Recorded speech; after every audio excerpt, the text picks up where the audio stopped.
Hello, hello. Welcome, welcome. We got YouTube working today. We got Instagram here. I'm just going to hang out for a sec. See if I can get YouTube angled right. Okay, there we go. We're a little late this morning, and I have a good reason. It's part of today's Monday Relief. I'm excited to share it with you because this is something that has been on my heart and mind, and I think is a really, really important part of the conversation that we are not having, not even aware of in most cases, and it's a game changer. And I'm just going to share my own experiences and my own thoughts. Take them, leave them for whatever they're worth, but they're important, at least for me. So, okay. What is the thing we need to talk about? Why am I late? I'm here because I had my day today planned. I was going to start it out, what I wanted to do. I knew the things I needed to get done. We just had spring break last week. And so it's like getting back into the routine of things, right? Kids to school, breakfast, all the things, getting dinner in the crock pot, all of it. And throughout it all, I'm usually very conscientious about my mornings. And it's been so interesting as I've gone through developing more of my spiritual sense, if you will, to reframe and rethink about things then and see the parallel they have with my religious framework of how I originally thought about them, right? So I was raised and taught the importance of like morning prayer and morning scripture study, and had a lot of periods in my life where I did that, and I found a lot of great value in that, and I enjoyed it. And as I discovered more about energetics, I realized the big part of it is, from an energetic perspective, there's something called momentum, right? Which we're familiar with the concept of momentum. It's not like that's a brand new thing, right? But here's a possible new way of thinking about it. Okay? The momentum moves throughout your day. And what you start your day off with propels you forward, right?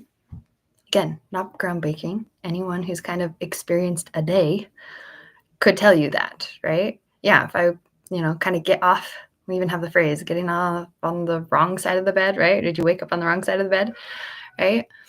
And so I like to be very intentional about taking time in the morning to connect with myself and to connect with God.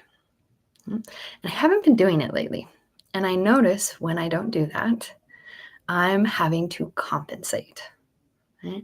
And that compensation comes from what I call my humanness, right? And so I'm trying to like plan more, or I'm trying to discuss more, or I'm trying to communicate more with my husband. I'm trying to like get things to line up because I haven't compensated for getting the underlying energy right. And what I love doing, and what I'm all about doing, and what I do with my clients all the time is saying, hey, you can spend a lot of time trying to like fix things or change things in your life, whether it's your morning routine, whether it's your experience with your spouse, whether it's your parenting with your kids, whether it's managing your home, right? Oh, my allergies. Nope. I'm very conscientious of the words I use too. My sensitivity. Allergies puts me in a place of something has power over me. Sensitivity comes from this is a part of who I am, right? It's an empowering spot. Side tangent. But when we are in this space of like trying to compensate rather than getting that underlying energy right, everything is harder.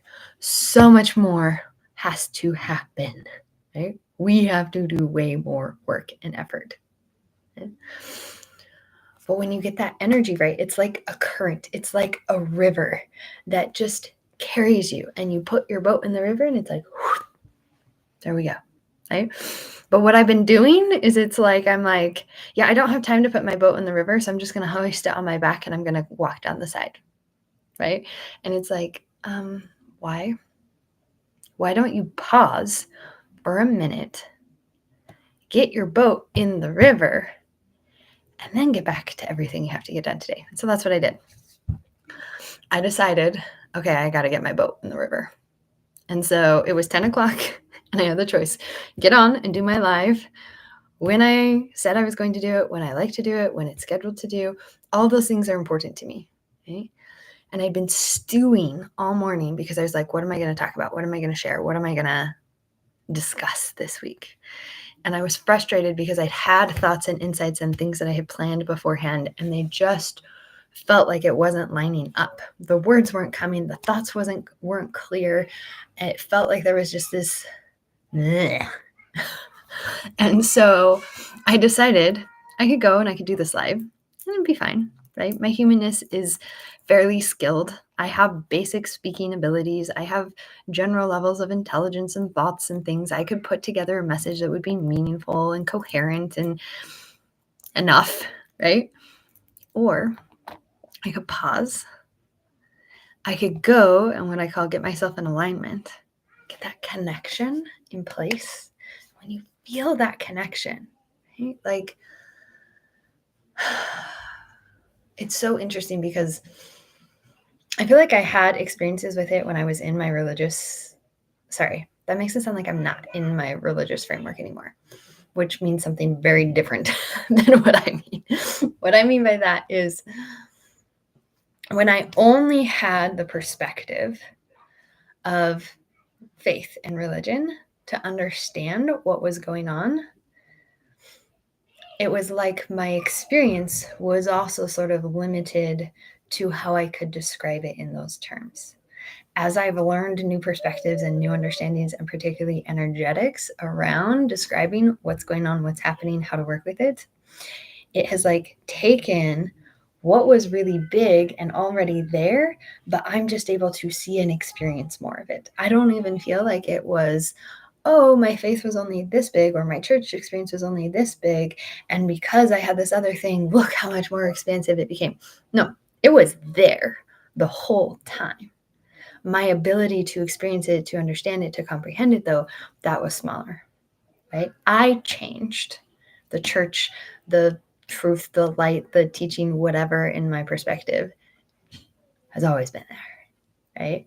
It's not, and I have to be careful with the language of church too, because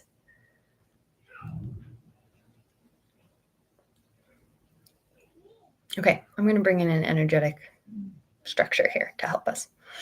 That's another reason I love it. There's language to help us understand these things that are so valuable, okay? So each one of us, spiritual being and a human being, right? There's two parts of who we are. The spiritual part of us is so expansive, so incredible, right? Whether you want to call that a spirit, you want to call that source, you want to call that your higher self, right? A soul, there is more to us than just our physicalness here.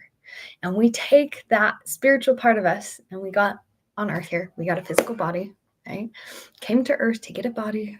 You know the story, right? But this physical form was like an opportunity for us to have a different experience, a different perspective, a different way to learn and grow, a new way to take that spiritual part of who we are and to experience something. Right? And we were excited about that. I genuinely believe that. I don't think we came to earth to be like, I don't know about this. I don't know. I think we were like stoked. This is going to be fun. I can't wait. Right? Like, it was exciting. And now that we're here on earth, we have the ability to learn how to bring our humanness to match more of who we are spiritually and to grow our spirit by having human experiences and to become more. Right? And so when I talk about like the church or the gospel or whatever is here, and it's just our experience of it that is smaller, right? The institution as a whole, which is what people are often talking about when we talk about the church, right? There's kind of the institution or like the body of Christ, the people, kind of the two different ideas. And in either case, oftentimes we're like, it's limited, it's incomplete, it's flawed, it has problems, it has blah, blah, blah, whatever, right? That's what I call the human part, right? And yes, that bit is smaller, But the fact that this is smaller, or our capacity to experience that is limited in some way, does not take away from the reality of the fullness that does exist. Okay? And so this morning, right, it was like the potential for the live I could have today was here, right? And that's what was ready and waiting for me to tap into and be able to share. In my human form right now, just kind of what I'm able to hold, what I'm able to comprehend, what I'm able to articulate, that's at another level, right? This is what's available, right? Based off of my day this morning, right? There's another expression of what's possible, right? I have other things going on today. I had things happening this morning. So I was a little limited in what was possible, right? And then there was even smaller amount about what was accessible, right? What was I allowing myself to experience, right? And so on all these different levels, there's different opportunities that are happening, different things we can be tapping into, different experiences we can be creating and bringing into our life. And the thing that I find really hard is in our conversations, it's like there's two different extremes that we get pulled in, right? On one side, we're saying, look, there's all this beautiful light, good truth in here, right? And on the other side, we're like, look at how limited and small and all the problems that are here, right? And it's this tug of war. And it can feel like each one is invalidating the other, when really what's going on is a more complete picture. Right? And when we start to understand that there's that more complete picture, we have the opportunity to experience more and more and more of that into our lives, right? And so I want to share some of my thoughts and perspectives on one of the talks in particular, because this is something I've been coaching a lot of people on this last week. And then we'll get to maybe the tough love comment at the end. Okay? And it's the talk, Brother Elder Kieran, I think, was the one who gave it on abortion. Okay? And I see a lot of people, I want to speak to some of the comments or struggles that I see showing up all the time. Okay? One of them that a lot of people I'm coaching or working with is like, this talk was one that just felt so limiting or inappropriate or disrespectful, right? And there's a lot of emotion that comes up with that, okay? Emotion is real, it's valid, it's there for a reason. What I want and what I've been doing as I've been helping people is to see what is that whole experience there, right? And a lot of times people will be like, well, I know what the whole experience is.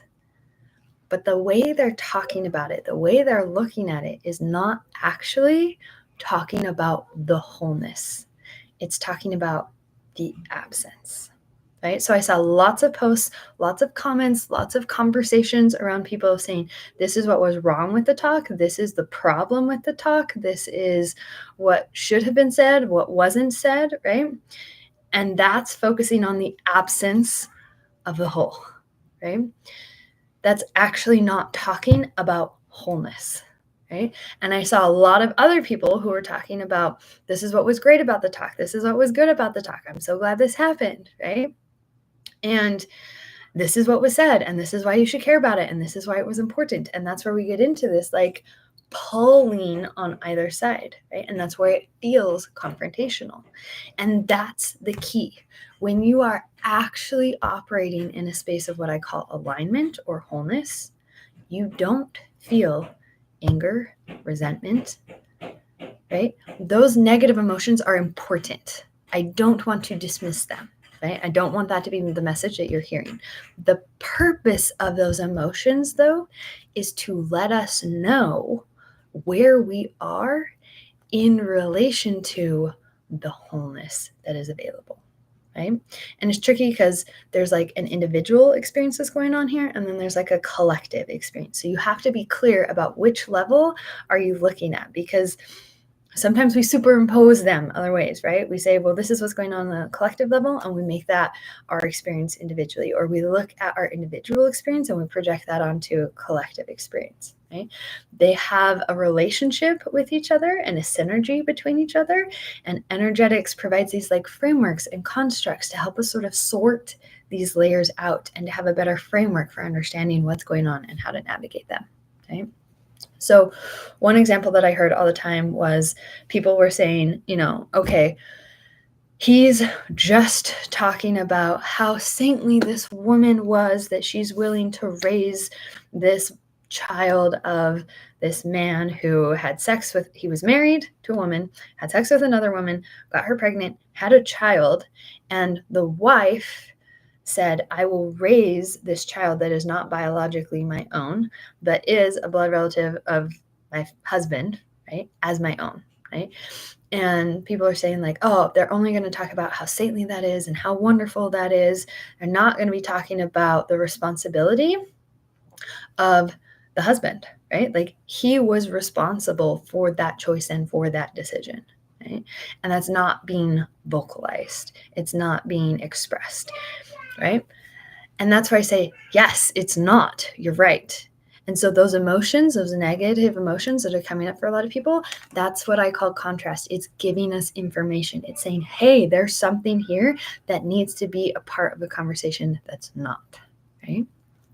But there's a way to recognize that, feel that, and not get stuck there. Right? Because what a lot of women get stuck in and why they feel like I can't stay in the church, I can't be a part of the church, this is just too hard, this is just too painful, is they're keeping their energy split. Okay? And basically saying, this is the church, this is what it's talking about, this is what it's saying, this is what the main culture is. In order to balance it out, I have to be this other half. And I'm constantly in this space of like, what about this? And what about this? And what about this? And what about this? Right? The other half of the story that's not there. Right? But they're actually in a state of being split energy. And that's why it feels so hard. Right? There is this them, me mentality. Right? And when you're in that space because it feels painful, right? Split energy is uncomfortable. We are meant to be operating from a state of wholeness, right? And the same way we have like pain signals physically in our body that let us know when we are not in a state of wholeness, right? I cut my finger the other day. It is no longer whole. It is split, right? There's a cut there and it hurt. And that pain was important to let me know, hey, something's split here, right? You need to do something about that, right? But the thing we think we need to do is combat this, right? And the message I often hear is, well, the talk should not have been given the way it was. It should have been given this way. Personally, I don't agree with that. I agree with the idea that there were some principles here. I always come back to core principles. What is the core principle? And it was expanded out. And what other levels can we expand it in? And when you come from that perspective, that's a wholeness perspective, right? Now I'm not in this like tension, right? I'm in core principle and I'm connecting, right? Every human being, I believe, we can come back to core principles and fundamentally find that connection with them, right? The priorities around them, the way we want to express them, the value we put on them, the way we define them, the way we talk about them, the way we embody them, that's where the variation comes in. Right? But the core aspect, we can always find that connection because that is not the human bit, right? That is the divine wiring that is there. And so when I come back to a core principle there, I'm trying to figure out the way I want to phrase this. because I want to be really sensitive of the language that I'm using, the way that I'm talking, because words matter. We hear things based on what they're said. We interpret things based off of what is not said, right? Now, I did a whole masterclass training last week, 2 weeks ago now. Gosh, maybe 3 actually, on masculine and feminine communication. Powerful training, right? Because there's different base assumptions that masculine and feminine communication come from, right? So, for example, masculine communication could be coming from the place and the assumption of like, yes, absolutely, you are responsible. You should not have been having sex with another woman, right? Like, that's wrong. I don't need to say that, right? The thing that I need to be saying is this, right? That's one perspective and one angle, right? Again, we're looking at like, what are the two halves of the whole here? That's the point, right? Another person can be coming at this and saying,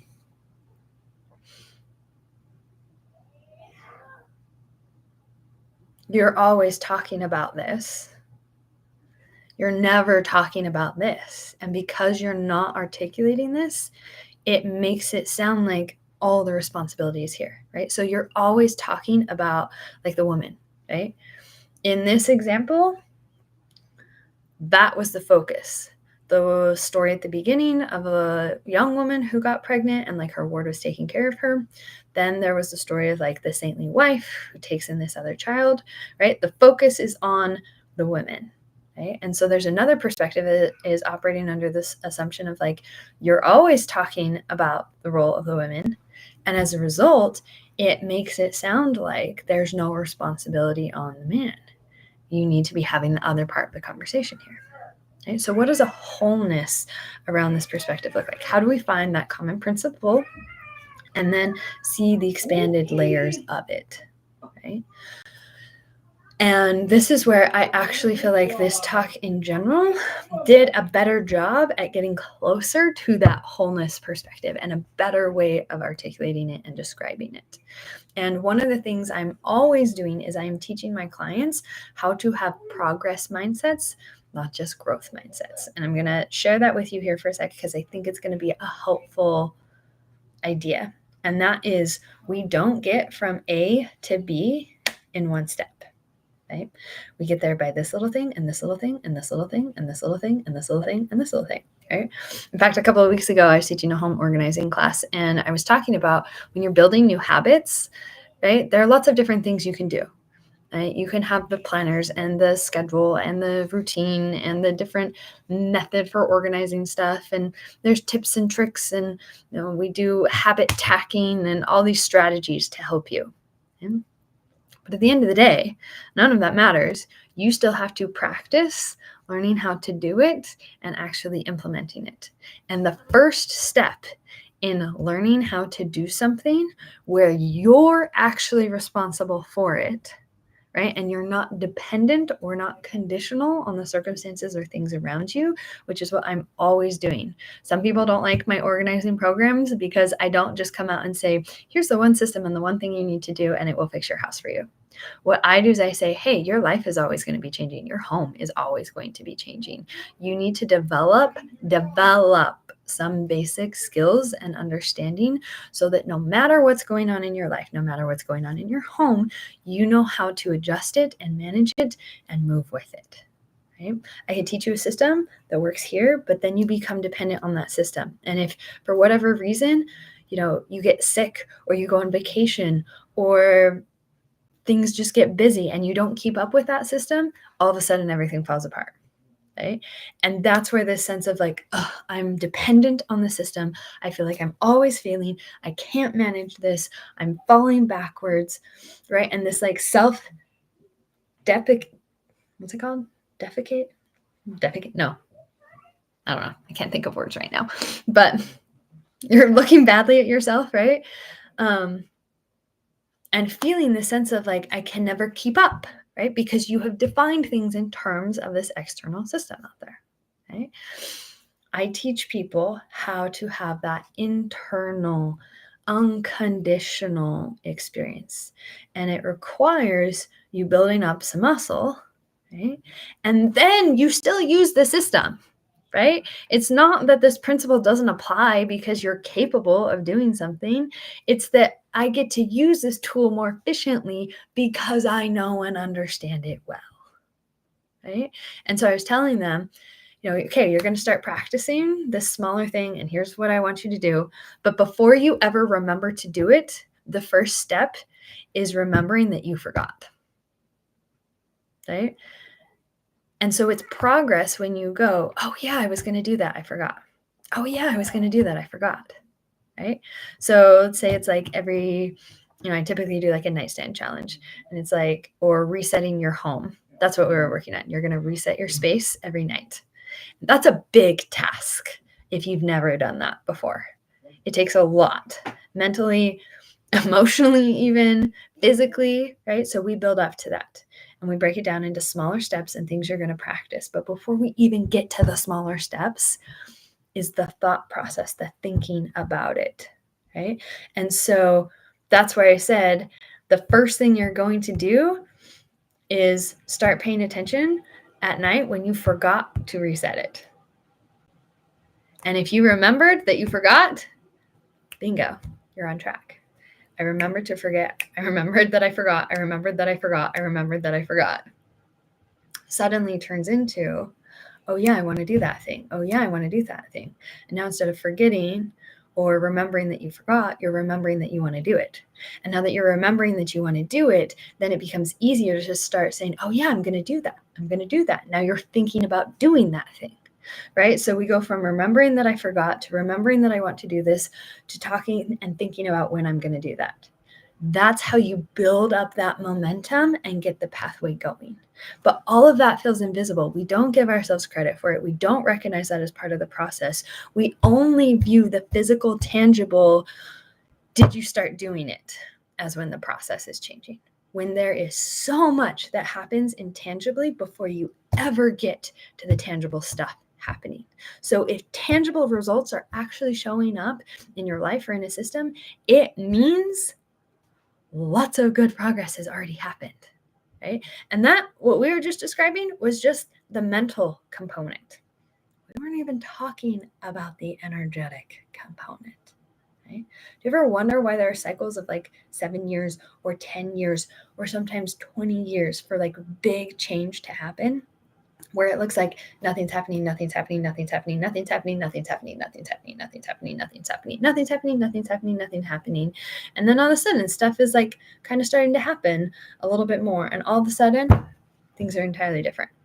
I listened to a reel yesterday. It's beautiful, powerful. I was going to share it, but I think I want to talk about it more first before I just share it in my stories, because it was a really cool story about this guy who hated the church. Very anti, right? Was one of the people going on all the platforms, engaging with members, trying to help them by saying, no, this is what they believe. This is what you believe. This is what's going on. This is why it's harmful. This is why it's damaging. And not just in like a, hey, we need to have an awareness around this. We need to start recognizing that this is going on. How can we expand that experience and do something better? He was against, right? Incredible miracles. Sick, so sick with swine flu, fever, chills, nothing to help it, right? His son happens to let in the missionaries. The missionaries show up. I don't need to go into everything. Anyways, miracle. They give him a blessing. Instantly better. I'm actually going to go into it. If this is not your thing, that's okay. But listen for a minute, right? I'm not here saying like, look, here's a magical story of missionaries are magical and God is real and you need to come back to church. That's not what I'm going to be saying. Okay. So hang with me for a sec if you're kind of skeptical on where I'm going with this, but miracle, right? The only reason he agrees to it is he says, will it get you out of my house faster? And they say, yes, we'll leave. Miracle happens. They give him the blessing. Like literally his fever breaks. He's able to get out of bed like instantly. Not he got better over the next couple of days. Better. Before, sick. After blessing, better. Right? They leave. He like walks them out of his house. Don't ever come back. That's what he says. Okay. Has a couple more crazy experiences happen. Right? But for a long time, right? It's like nothing's happening, nothing's happening, nothing's happening, nothing's happening. He has this crazy experience. Then, and over this time, he, I guess, develops his friendship with one of the other people that he's debating with online. And they sort of, at first, they're just like engaging in stuff. Then they become friends.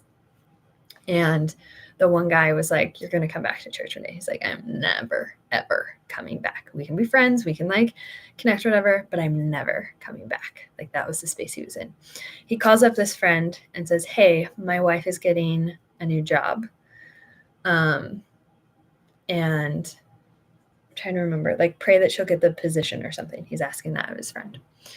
And he says too, if God, in the conversation, if God really wants me to be a part of this church, then she'll get a job in Utah. Whereas she was looking at this one in Baton Rouge. That's where the opening was.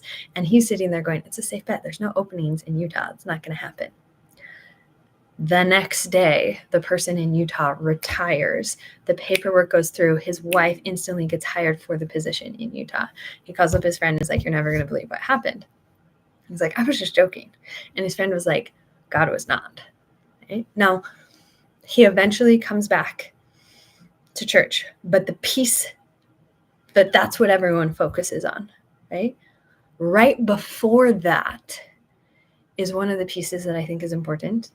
And a lot of what just happened, which we're going to talk about in a sec. Okay. Before that, though, he's like, "God, I have listened to everything. Nothing helps. Your apologetics, they don't work. I have never heard a single thing that makes me feel better about going back to church." And slowly, just on his knees praying, that's how he liked to connect with God.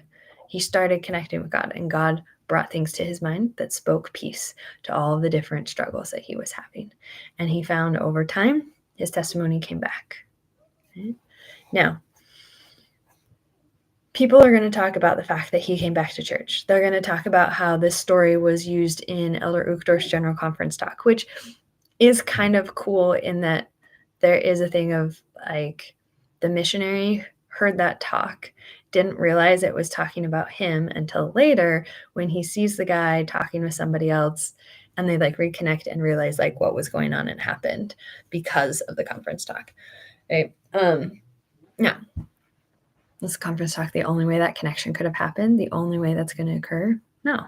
Why was it so special that this time these guys got to know the end result of what happened, right? Those are the things that we tend to talk about and focus on. That's not what I want to focus on here. The reason I'm sharing this is because it took a long time, 20 years. And typically we go, just keep holding on, just keep praying for them, just keep, we would be touting the fact that his friend for 20 years every week was putting his name in the temple, right? And it's like, look how faithful he was, look how much he cared, look at all of this, and see how he had this happen, right? We would be looking at that storyline and experience. We would not be understanding what this journey was, right? We would be viewing this man, his story, the impact and power that it has created isn't getting credit, right? This is like a modern day, like, what is it? Saul on the road to Damascus, becoming Paul, right? Like against the church, transforms, becomes a powerful advocate for Christ, right? That kind of story. And when it's big and it's dramatic, right? We sit there and go, well, why am I not having dramatic or big things in my life happening? Right? Again, not the area I want to focus on. The thing I want to focus on is the fact that this was not just like, oh, what a bad person here, right? Falling away. One half of the story is there was lots going on to take him from the believer that he was, right, to the moment when he was like, well, if they're hiding things from me, then I just can't believe or trust anything. And he asked to have his records removed off, and his stake president replies by excommunicating him, right? This member And the one who came back, not the same person. This was a descent he went through, and he came back in. Sorry, my words are not good right now. He went through a descent and then a rise. Right? That's part of the spiritual process. There is a point where we have to fall in order to move into the next level of our spiritual development, right? We see it even in the Adam and Eve story, right? The fall was necessary for the next step of being able to come to earth and have earthly experiences for all of mankind, right? We talk about that as a valuable part of the story, of the journey, of the process, right? And so when we're looking at these places, we're looking at these experiences, so often there's part of this that is invisible, part of this that is unseen, part of this that is untalked about, part of this that is unacknowledged, right? And it's very easy to sit there and go, okay, well, then the solution is we just need to talk about the part that is not being seen. And we need to do that over and over and over and over and over again until people get it, right? That's where I saw, again, the Instagram posts. There are so many of them, of people saying, this was wrong with the talk, this was wrong, right? General conferences become a moment where it's like, okay, what was there? What was missing? Let's talk about what was missing. Again, it's not that something is wrong, it's that it's a whole perspective, right? This is a whole person and a whole journey. And even the part of his friend in the story, right? We can even look at that in a relationship level. There are so many layers of this, so many messages, so many things to take away from it, right? And one of the things I want you to take away from our conversation here is the importance of the intangible, the importance of the unseen things, working with those unseen things, learning to navigate them, okay? Because that's where the change starts to happen before it ever gets to showing up in the physical area, right? The fact that things are happening in a physical space means a lot of work has already happened beforehand. A lot of mental work, a lot of emotional work, but a lot of energetic work too. And when we're not aware of those things, right, we're getting better at seeing the mental work, we're getting better at seeing the emotional work and things. We're not even really talking about the energetic side of things, right? Which is a whole powerful part of a process. Everything is created spiritually before it is physically. When you learn to see that process, all of a sudden you see progress, progress, progress, progress, progress, progress, progress, progress, progress, progress, progress, progress, progress, progress, progress. Right? People ask me all the time, like, how do you navigate church? How do you not struggle with these things, right? I allow the contrast, right? I am a human being. I have human being experiences. So I feel hurt. I feel pain. I have hardships. I struggle, right? But I know what the purpose of those experiences are. So I don't get stuck there, right?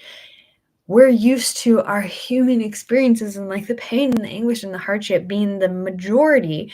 And then we get to have small moments of joy periodically. Right? And I have come to a place where I don't believe that's right anymore. I truly believe the plan of happiness. We are that we're meant to have joy, right? Men, humankind, womankind, right? Men and women are that they might have joy. I full-heartedly believe that is meant to be the majority of our experience. And we have these contrasting moments that come up. Right? And so when I have those moments, I know it means, oh, my energy split. I can do something about that. Right? It comes from this entirely new place of being empowered in it. Right? So we'll finish up core principle.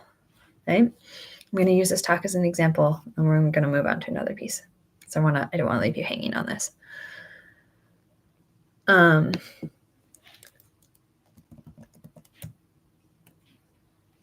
What I heard in this talk was a powerful declaration of life matters.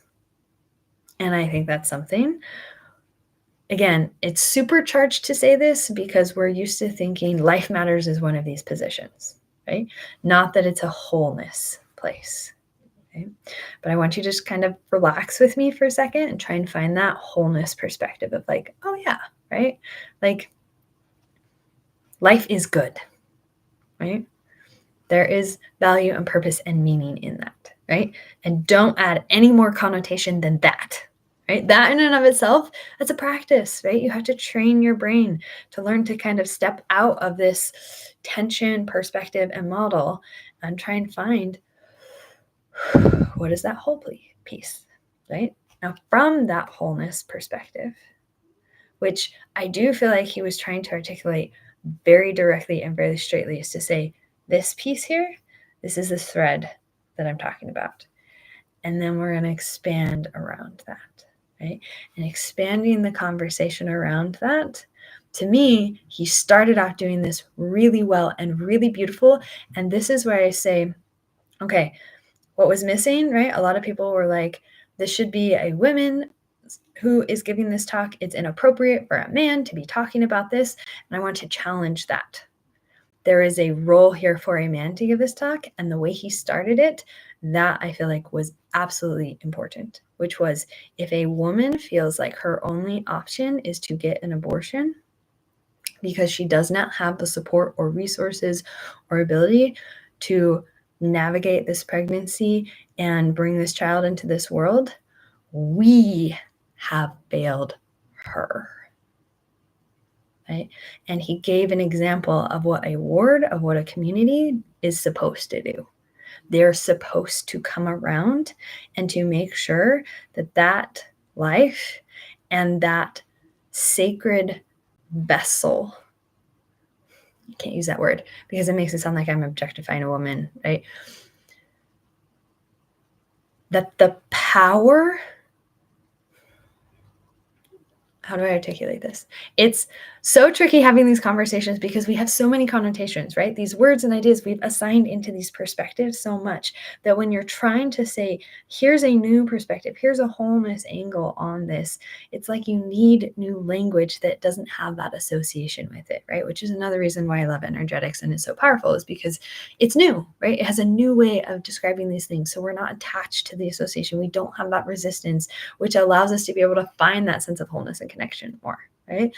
So to me, there was a message there of the power of women and the importance of protecting that and the role and, quite frankly, responsibility that who's to say that that child wasn't supposed to come through that woman and that this was the way that that was meant to happen. Just a stretch. I'm not putting words there, right? But if we actually really valued life in a full way, that would be part of the conversation. And I feel like that was coming through a lot more. And so having this angle and this perspective of like, we are at fault, that needs to be coming from a man, not from a woman saying, you are at fault because you're making it so that abortion is my only option. That part of the conversation, that it should be coming from a man, right? Now, the other half of those conversations, right, the missed opportunity there, right, is in the second half of the story, right, of coming out and being able to say, men, you have a responsibility here, right? What seems like a small thing for you will impact the trajectory of people beyond you. And the same way we're really good at training men to serve and to be service-oriented, right? Part of that is teaching responsibility. And there's another piece of that conversation of this is not just about like, oh, you shouldn't cheat on your wife, or you shouldn't, have sex outside of your marriage, or you're breaking your temple covenants, right? We kind of talk about those things. Why are those things a thing? Because as a man, you have a responsibility over, trying to decide how crude I want to be here, over your essence, right? That's an important part of the conversation, right? That's an important piece, and it plays into the other half of the equation. That is, if you fail in that first responsibility, you better make up for it in the second responsibility. Or put another way, if human failings happen, as they will, because we are all human, we have each other or a community to help us compensate for that. That we never have to be bound or lost by that. Right? So yes, grace only matters.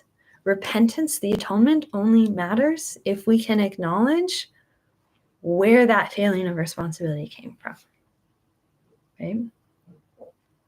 And we do tend to just focus on like the woman, right? And her story. And that's okay, right? Again, he had two stories here that, again, I saw this of like, oh, we're expanding. We're getting so much closer to that full picture, right? Because when you break it down, he starts with, here's a core principle. This thing is important. And we're going to talk about the ways in which it is important. Right? And to help illustrate that, I'm going to share one story first. And this story is going to be talking about the woman and her experience, right? And so it's like, even if there is a shortcoming here, don't despair on the story of the woman, right? And then a call for others of like, if you feel that this is your only out, we as a community are failing you, right? And that to me is a very healing, grace-filled message to the woman. One that I wish was incorporated more into the conversation around the topic, right? We have failed you because okay, sure. We can make the argument of like, again, a woman also has a responsibility of choosing who she's engaging with, right? It is not a wholeness to say there's only responsibility in one way or another. But again, that's a whole other conversation I don't want to necessarily get into right now because that's not the point of this. I only put that there because there can sometimes be a tendency. Again, you swing out. This is where my pendulum principle comes in, right? We swing out too far on one side or the other, and we feel this need to be like, well, that's kind of too far out there. We need to bring it back in here. But instead of viewing it as a pendulum and helping us find like that wholeness perspective or divine partnership perspective, as I like to call it, we get stuck in like, well, you're focusing here and I'm focusing there. And it's like, we're just in this tension and it feels like we're trying to complete the other half. And it's like, we're trying to balance it. And it's like, oh, well, because this exists, I need to exist here so that we can have some experience of wholeness. That is not wholeness though. It's not. It's opposition.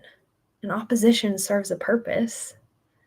It helps us find wholeness. It helps us understand what the two components are, right?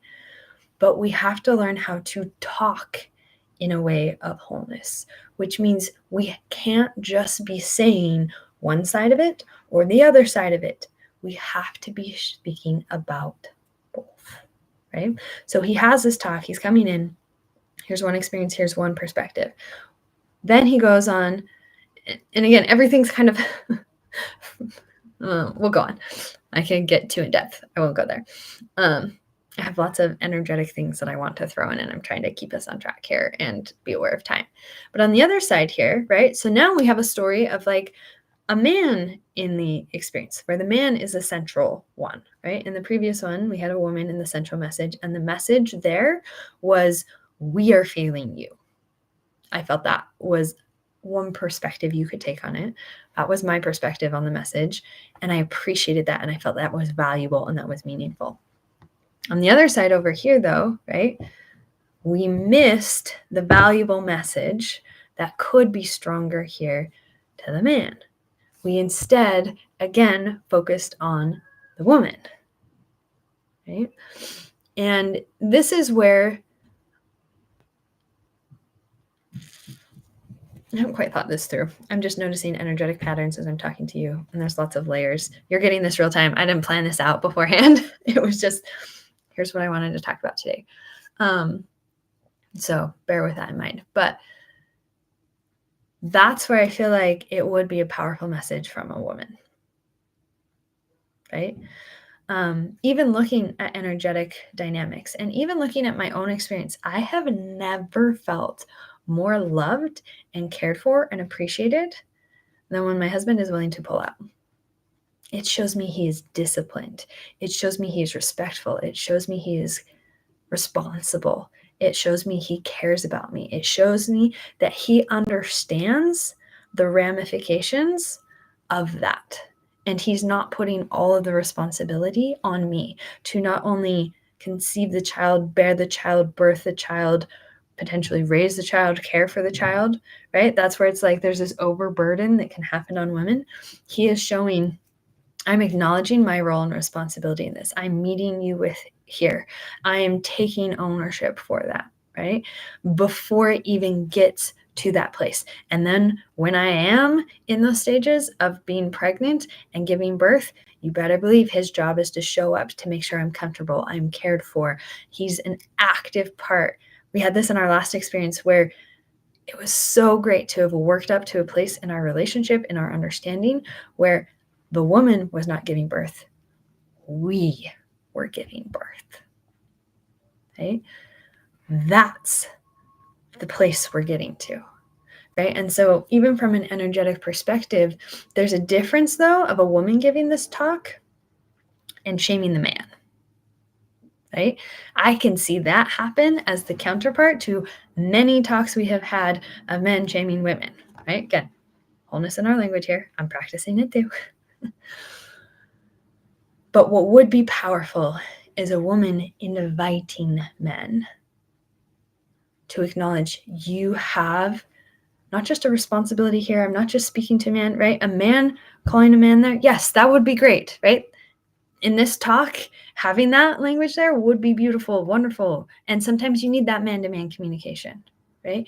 But there would be something really beautiful and powerful in a woman saying, I'm inviting you to care about other women, to model that, to teach that, to bring an opportunity of the role in a feminine masculine dynamic is the feminine invites the masculine to rise up to support her. And in so doing, he finds purpose, he finds fulfillment, he finds meaning, right?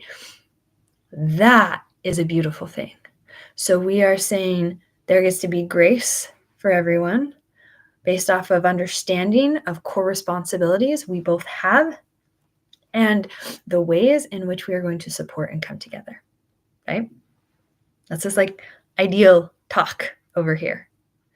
And we can look at some of the talks we've had in the past. And this talk was moving on that, right? It was progressing forward in that way. It was becoming more than we've had in the past. But again, if you're not used to seeing what are those little touch points along the way, it's harder to see that. It's harder to recognize it. And it's so easy to get caught in that place of focusing on this is what's missing, this is what's missing, this is what's missing, this is what's missing, this is what's missing, right? Here's the big message that I want you to take home from this whole conversation we've had here.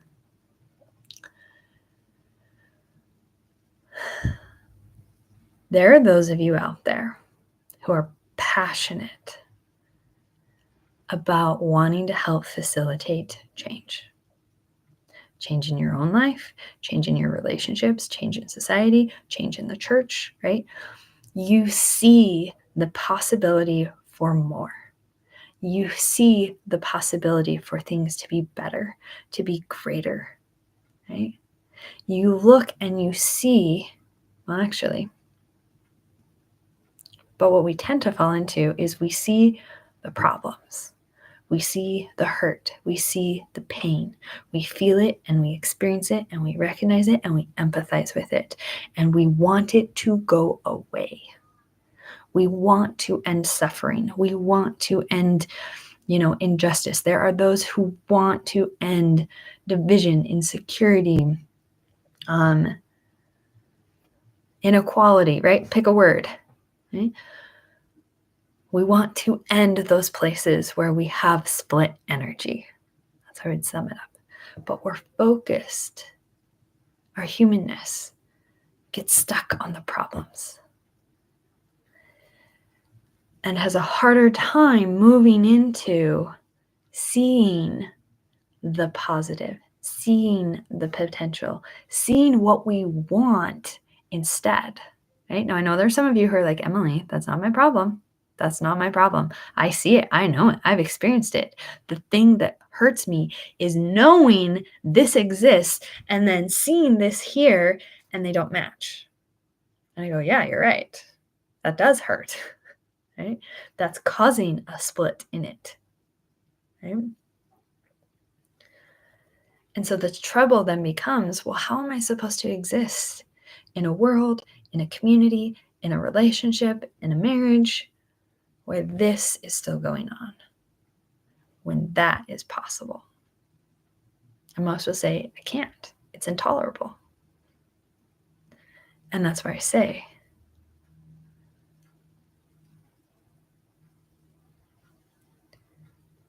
if you want to experience this, you have to find a way to start seeing it. You can't look at the absence of what you want and feel good. But you can start looking for the evidence of it and the pieces of it. And the more you do, now, instead of being here and feeling like you're looking back and you're just stretching this gap and it's like a rubber band that's going to snap, and so you can't do that anymore, right? You're coming here and you're seeing there's some of it, there's some of it, there's some of it, there's some of it. And so what's actually happening is you're getting closer, and that momentum is the entire opposite experience. And I will tell you from personal experience, this is hell. In my opinion, it's like the definition of hell. I actually think that's part of what purgatory or outer darkness in particular is. You have seen this, you have tasted this, but you have stretched your rubber band over here. You are so split. Right? That is an entirely different experience than being here and having no idea that exists. Right? Which is the experience for a lot of people, right? You're in the church, you're happy, things are going along. I don't see any problems. I don't know what's happening, right? It's just things are good. And then boom, God is like, hey, I need you to see this. I need you to see this potential here. And that can feel soul crushing and disorienting and devastating, because it's like, but what does this mean about this? Right? And what is this? And I don't know how I feel about that. And how does that fit together? And I can't put these two pieces there. And I don't know what's going on. And I just feel terrible. Right? And so in order to understand this new perspective that God is wanting to call you into, call us into, restoration, further enlightenment, greater progress, right? Expansion, however you want to view or think about it. God is eternal. God is not stagnant, right? So there's always something here. And so when God is calling us to see that more, the way we often come to understand it is then by looking backwards. And we need to know what this space is, and we need to know the contrast between it. We need to feel that. But we're not meant to stay there. And this is the thing I really want you to listen to, and I really want you to understand.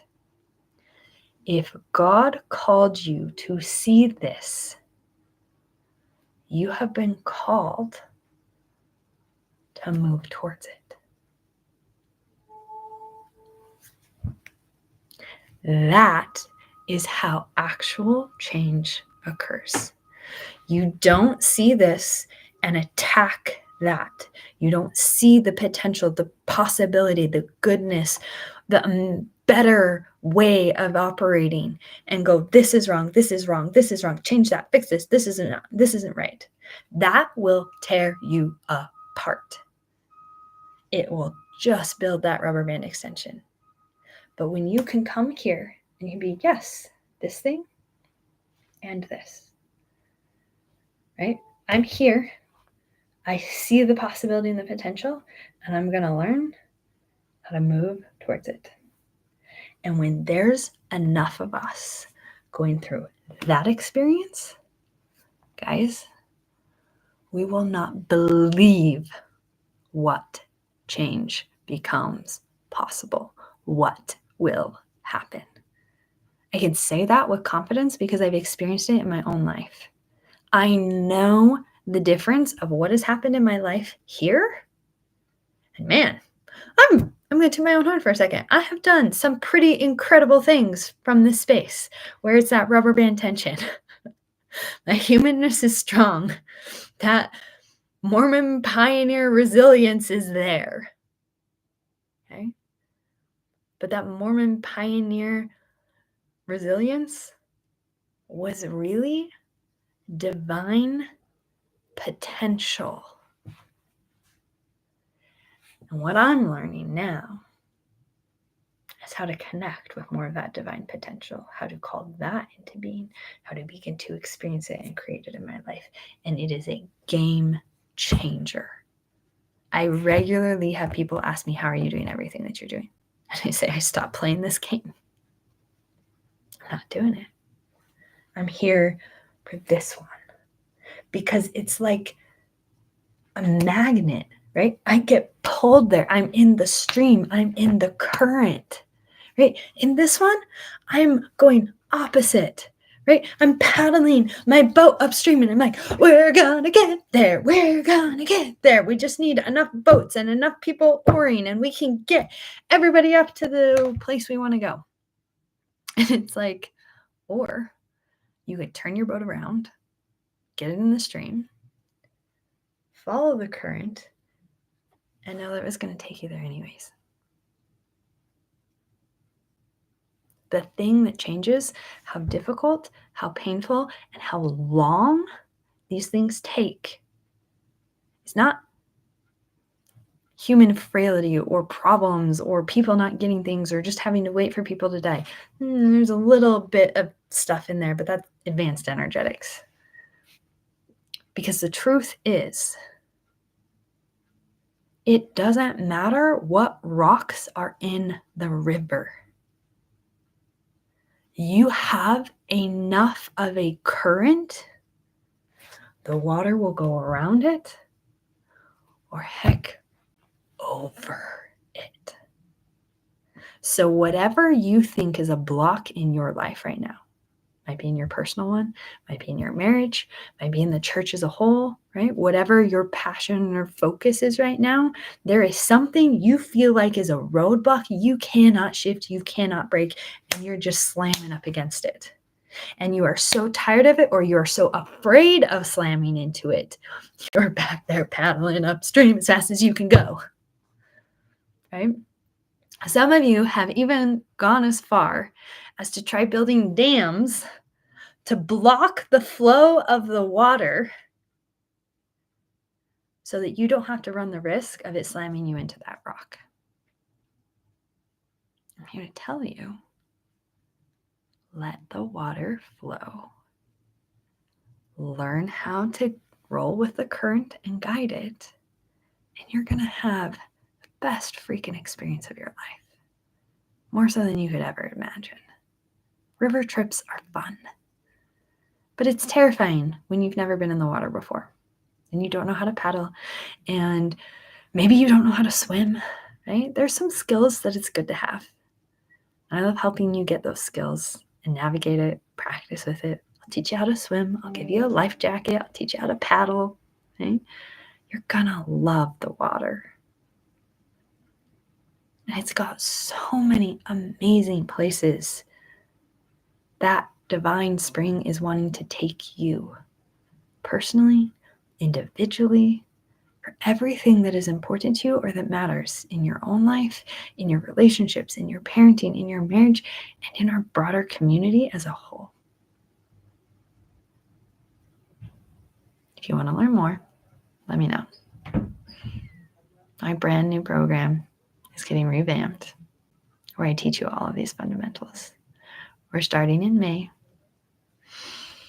It's gonna be so good. So, how are you feeling? What are your thoughts? I'd love to hear from you. Send me a DM. Let me know. Was this helpful? Harmful? What do you like?